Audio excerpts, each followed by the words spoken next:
Nandito tayo sa labas ng house. Ang init kasi sa loob. Bilog na naman ang buwan, syempre. Ayan, malakas yung hangin. Kaya nandito tayo sa labas muna. Sarap magpahangin dito kasi sa labas.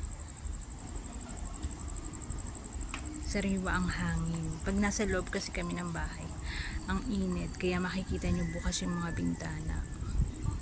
At merong upuan dyan kasi yun yung upuan dito sa tambayan namin sa gate.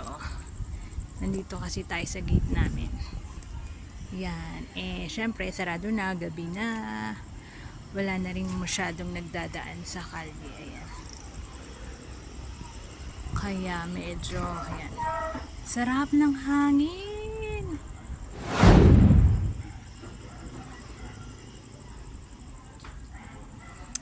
At ang laki-laki ng buwan ngayon.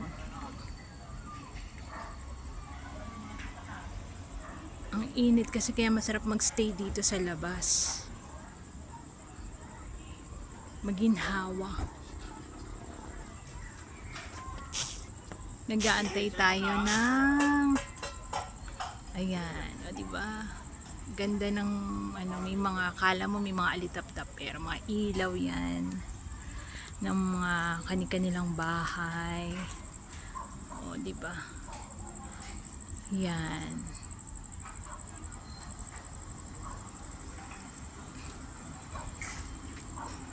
So may papalabas na sasakyan, maliwanag. Ay, ang sarap, humahangin. Kaya makikita mo yung dahon ng malunggay. Yan, humahangin din. O diba, ang sarap ng hangin.